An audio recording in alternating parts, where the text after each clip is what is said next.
It could be the last hours or days for Boris Johnson as British Prime Minister.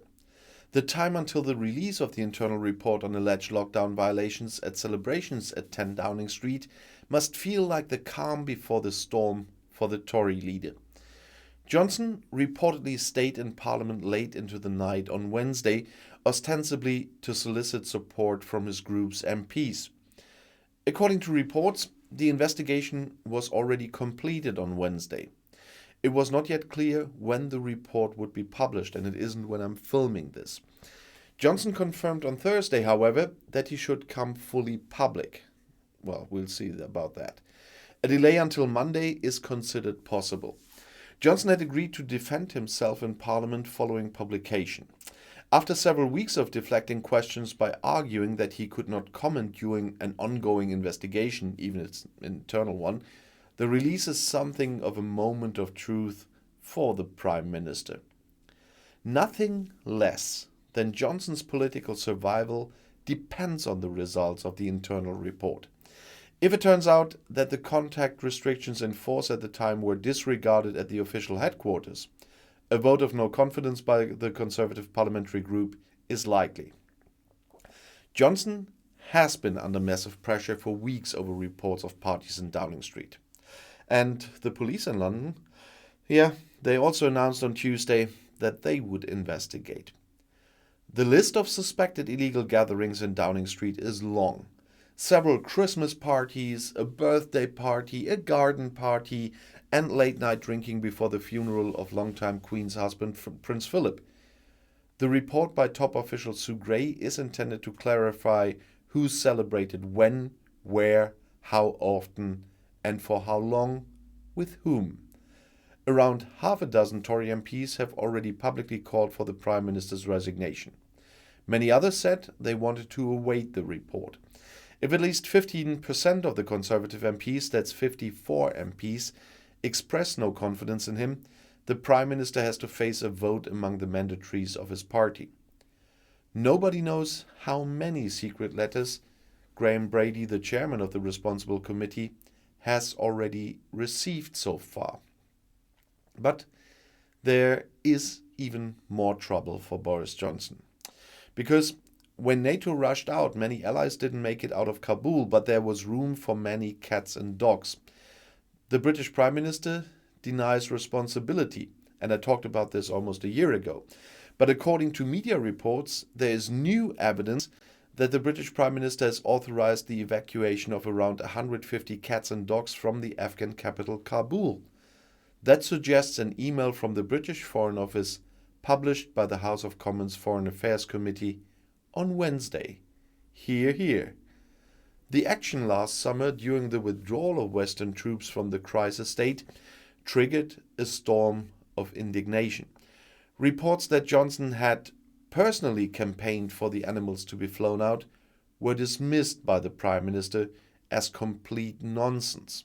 However, the State Department's internal email specifically states that Johnson authorized the evacuation of staff and animals. A spokesman for the Prime Minister rejected this again on Wednesday. Of course, it remains the case that the Prime Minister has not issued any instructions to officials on any particular course of action, the spokesman said. Critics fear that the evacuation of the animals was at the expense of people who feared acts of revenge by the militant Islamist Taliban. Britain had evacuated 15,000 of its own nationals and local staff from the armed forces and other British agencies in days, while the Taliban seized control of the country at breakneck speed. Thousands of people with ties to Britain were left behind in the rushed action in the country. Former British soldier Paul Farthing campaigned for the animals to be released in a day-long campaign on social media and in television interviews, and with success. He left the country with the cats and dogs on a last-minute charter flight. However, the employees of the animal protection organization Novzat in Kabul, which he founded, initially had to stay behind.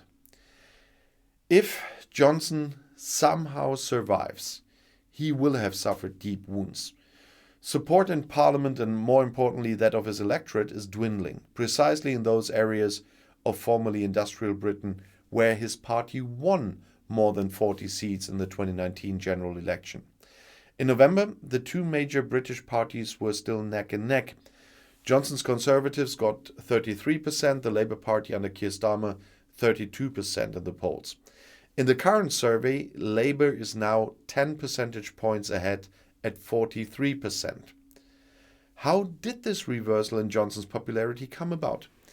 A look at the philosophical meaning of the English term Tory helps here. Often used as an abbreviation for conservative and even more often as a swear word by the left, the word actually describes a more than 400-year-old tradition of political philosophy. The first tenet of Toryism, which dates back to Elizabethan theology, holds that society as it exists is natural and that any scheme to reform it involves greater risks than leaving it unchanged. This is the source of Johnson's support among the older conservative voting working class who abhor the rapid social change around them. The second tenet of Toryism is that people are fundamentally sinful and chaotic and need strong government authority to keep chaos at bay.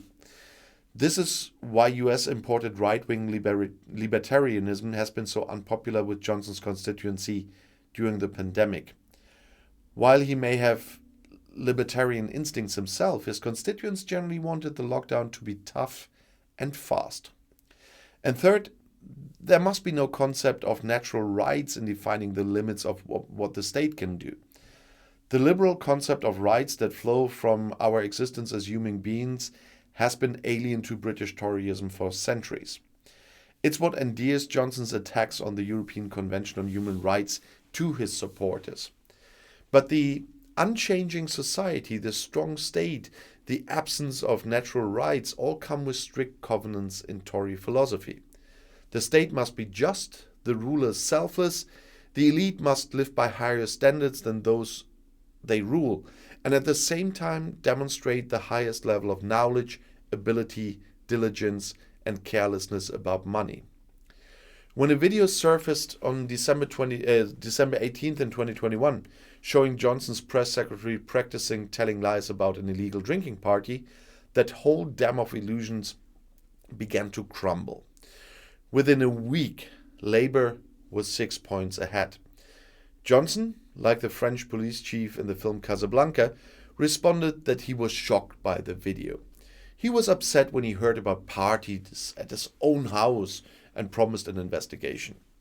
Then, this month, Johnson was forced to admit that he himself had been at an illegal party on May 20th in 2020, that he should have left, and that, in a despairing interview, he didn't know they were breaking the rules, which is still hilarious to hear.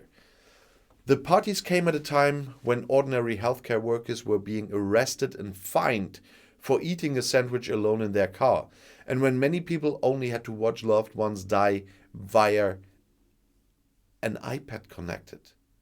And finally, the Daily Telegraph revealed that Johnson's subordinates had thrown two parties at his residence on the night the Queen was left alone to keep watch over her husband's coffin due to COVID restrictions. Journalists assume by default that in politics determines everything. Personality is important but secondary. That's true most of the time, but when a man makes his personality the alpha and omega of politics, the rules change. Boris Johnson presented himself as an endearing rule breaker, the man with so many children he cannot count, the man whose shirt doesn't stay in his pants and whose hair doesn't obey gravity. It is only by breaking out of the norms of behavior in politics, he implied, that we can achieve great things, most notably Brexit.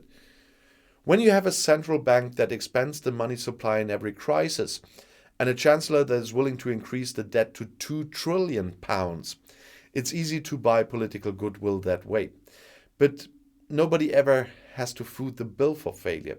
If Johnson is a villain, many voters thought, then his crimes are victimless. Partygate shattered those illusions.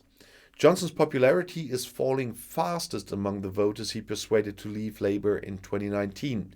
The older, less educated, socially conservative people in small former industrial towns. Because it turns out they understand the philosophy of Toryism better than he does. They understand that without honesty, selflessness, diligence, and the ability to speak the truth, there is little that distinguishes conservatism from piracy. Where this journey will go is quite unpredictable. The Johnson era may last for months, but the magic of Johnsonism is over. And I want to add, there is an extreme difference between Toryism and, for example, conservatism here in my country. So it is something quite unique. And I'll see you in my next video. Bis gleich.